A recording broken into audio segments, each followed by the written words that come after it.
आज बात मारुति सुजुकी पर। अगर आप नई कार खरीदने की सोच रहे हैं, खासकर मारुति की वैगनार, ऑल्टो, सिलेरियो या एस्प्रेसो जैसी कोई बजट कार खरीदने की सोच रहे हैं, तो ये खबर आपको एक छोटी खुशखबरी ज़रूर दे सकती है। क्यों? क्योंकि एक तरफ गाड़ियां लगातार महंगी हो रही हैं, आए दिन ये खबरें आती रहती हैं। ऑटो कंपनियां प्राइस हाइक करने की तरफ विचार कर रही हैं, लेकिन देश की सबसे बड़ी कार कंपनी मारुति सुजुकी ने कस्टमर्स को टेम्परेरी राहत देने का फैसला किया है।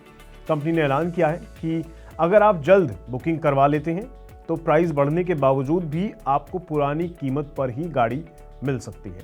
लेकिन सवाल ये है कि कितनी कीमत पर मिल सकती है, मतलब बढ़ने वाली कीमत और पुरानी कीमत में अंतर क्या होगा, और अचानक ये कदम कंपनी क्यों उठा रही है। तो चलिए समझते हैं कि आखिर ये छूट क्यों है और कब तक के लिए है। तो पिछले महीने यानी कि मई में मारुति सुजुकी ने ऐलान किया था कि वे जून से अपनी गाड़ियों की कीमतें बढ़ाएगी। ये जून का महीना ही चल रहा है। कंपनी ने साफ कहा था कि इन्फ्लेशन, इनपुट कॉस्ट और मैन्युफैक्चरिंग कॉस्ट बढ़ने की वजह से गाड़ियां महंगी करनी पड़ रही हैं।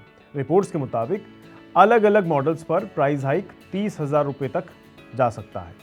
मतलब 30,000 रुपये तक गाड़ियां महंगी हो सकती हैं, ऊपर भी हो सकती हैं, इससे कम भी हो सकती है। लेकिन 14 जून तक अगर आप बुकिंग करा लेते हैं तो आपको पुरानी कीमत पर ही गाड़ी मिल सकती है। यानी अगर आप कार खरीदने में देर कर देते हैं तो पॉकेट पर एक्स्ट्रा बोझ पड़ेगा, अदरवाइज आपको पुरानी कीमत पर ही गाड़ी मिल जाएगी। बस 14 तारीख का आपको ध्यान रखना है। मतलब अब से 4 दिन बाकी हैं गाड़ी खरीदने का। अगर प्लान है तो आप इन 4 दिनों में बुकिंग कर सकते हैं गाड़ी, चाहे आप महीने 2 महीने बाद भी ले लें। लेकिन मारुति सुजुकी ने अचानक एक प्राइस प्रोटेक्शन स्कीम अनाउंस कर दी है। इसका मतलब क्या है, क्यों की गई है?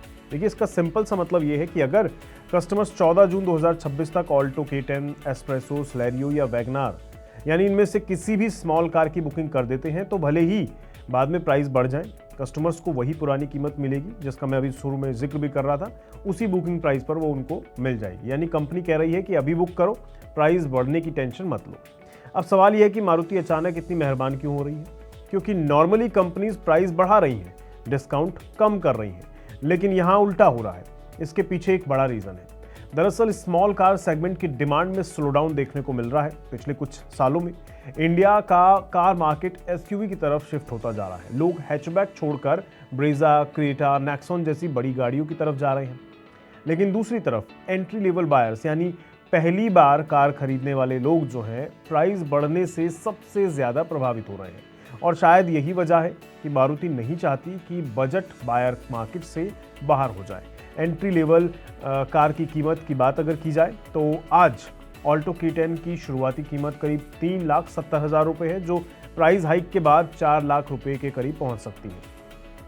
एस्प्रेसो की अगर बात करें तो करीब 3.5 लाख रुपये की है और ये बढ़कर प्राइस हाइक के बाद 3,80,000 तक जा सकती है। वहीं सिलेरियो की शुरुआती कीमत 4,70,000 के आसपास है, जो बढ़कर करीब 5 लाख के ऊपर जा सकती है। और सबसे पॉपुलर स्मॉल कार यानी वैगनार, इसकी शुरुआती कीमत करीब 4,99,000 के आसपास है, यानी लगभग 5 लाख के आसपास है। और प्राइस हाइक के बाद ये 5,30,000 से भी ऊपर जा सकती है। यानी अगर आप इन किसी छोटी कार्स में से खरीदने की प्लानिंग कर रहे हैं, ऐसी किसी भी गाड़ी को, तो 14 जून से पहले बुकिंग आपके हज़ारों रुपए बचा सकती है। कंपनी के सेल्स हेड पार्थो बैनर्जी ने साफ साफ कहा है कि डीलर्स और चैनल पार्टनर्स की तरफ से फीडबैक आया था कि जो कस्टमर्स बड़ी मुश्किल से पहली कार खरीदने की हिम्मत जुटाते हैं, उसे लगातार बढ़ती कीमतों की वजह से पीछे नहीं हटना चाहिए। यानी मारुति को लग रहा है कि अगर प्राइस और बढ़ा तो entry level customers car showroom तक आना ही बंद कर सकते हैं। वैसे ये सिर्फ कस्टमर फ्रेंडली डिसीजन नहीं है, ये एक बिजनेस स्ट्रैटेजी भी है, क्योंकि मारुति सुजुकी की पहचान ही लंबे समय तक मिडिल क्लास कार कंपनी वाली रही है। ऑल्टो, वैगनार, स्विफ्ट जैसी गाड़ियों ने कंपनी को मार्केट लीडर बनाया है। लेकिन पिछले कुछ वर्षों में स्मॉल कार सेल्स प्रेशर में आई है। FY 28 से 29 की अगर हम बात करें तो उसके आसपास भारत के पैसेंजर व्हीकल मार्केट में हैचबैक सेगमेंट का शेयर लगभग 45 से 46% हुआ करता था। उस समय मारुति की ताकत ही हैचबैक थी। Alto, WagonR, Swift, Baleno, Celerio जैसी गाड़ियां बड़े वॉल्यूम लाती थी कंपनी के लिए, यानी हर दूसरी कार हैचबैक हुआ करती थी और मारुति उस मार्केट का किंग थी। लेकिन फिर इंडियन बायर्स की पसंद बदलनी शुरू हो गई। लोग हैचबैक से एसयूवी की तरफ शिफ्ट होने लगे, क्योंकि एसयूवी ज़्यादा प्रीमियम दिखती है, रोड प्रेजेंस अच्छी देती है और एस्पिरेशनल प्रोडक्ट बन गई है लोगों के लिए। रिजल्ट क्या हुआ? हैचबैक सेगमेंट लगातार सिकुड़ता चला गया। FY25 तक आते आते हैचबैक सेगमेंट का शेयर घटकर करीब 21 से 22% के आसपास पहुंच गया है। यानी जो सेगमेंट कभी मार्केट का लगभग आधा हिस्सा कवर करता था, वो अब आधे से भी कम रह गया है। अगर सेल वॉल्यूम की मैं अगर बात करूं तो पूरे इंडिया में हैचबैक सेल FY24 में करीब 11.8 लाख यूनिट थी और अगर आप 2025 के हिसाब से देखें तो FY25 में गिरकर लगभग 10.2 लाख यूनिट रह गई। मारुति के की हैचबैक मॉडल में भी प्रेशर देखने को मिला, मतलब वैगनर और स्विफ्ट की बात कर रहा हूं मैं। FY24 में 2 लाख यूनिट से ये FY25 में घटकर 1.98 लाख यूनिट रह गई थी। स्विफ्ट की अगर बात करें तो FY24 में 1.95 लाख से ये FY25 में घटकर 1.79 लाख यूनिट रह गए, यानी लगभग 8% की गिरावट इसमें देखने को मिली है। यही वो जगह है जहां गेम बदल रहा है।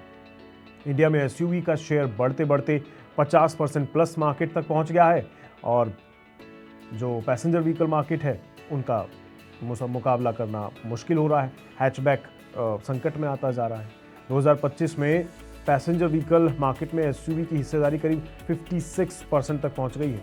मारुति ने भी मजबूरी में ब्रेजा, फ्रॉन्क्स, ग्रैंड विटारा, जिमनी जैसी एसयूवी पर बड़ा दाव लगाया है, क्योंकि कस्टमर वहीं शिफ्ट हो रहा है। अब ऐसे में अगर एंट्री लेवल सेगमेंट और कमज़ोर होता है तो उसका सीधा असर वॉल्यूम्स पर पड़ सकता है। इसलिए कंपनी अभी मार्जिन से ज़्यादा कस्टमर पकड़ने की कोशिश करती दिखाई दे रही है। तो अगर आप कार खरीदने की प्लानिंग कर रहे हैं तो इसका मतलब आपके लिए क्या है? सीधे सा अगर मतलब है तो सीधा मतलब यह है कि अगर आप इन 4 मॉडल में इंटरेस्ट रखते हैं तो अगले कुछ महीनों में और खरीदने की प्लानिंग भी कर रहे हैं तो 14 जून तक बुकिंग कर लेना आपके लिए पैसा बचाने का एक मौका बन सकता है, क्योंकि बुकिंग के बाद अगर प्राइस हाइक लागू हो भी जाता है तो प्रोटेक्शन स्कीम के तहत आपको पुराने ही रेट पर फ़ायदा मिल सकता है। हालांकि फाइनल बेनिफिट मॉडल और डीलरशिप टर्म्स पर डिपेंड करेगा। यहाँ एक बात और समझने वाली है और वो ये कि भारत का मिडिल क्लास बायर अब प्राइस सेंसिटिव हो चुका है। कार कंपनी समझ रही है कि लगातार महंगाई और EMI प्रेशर के बीच कस्टमर्स को शोरूम तक लाना पहले जितना आसान नहीं रहा है और शायद यही वजह है कि अब कंपनी सिर्फ प्राइस बढ़ाने की नहीं, बायर को बचाए रखने की स्ट्रैटेजी पर काम कर रही है।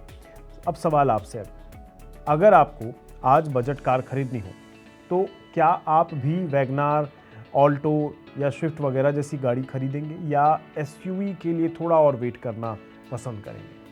कमेंट करके बताइए आपकी पसंद क्या है। बाकी मैं मिलूंगा आपसे किसी दूसरी खबर में, तब तक के लिए दीजिए इजाजत। नमस्कार।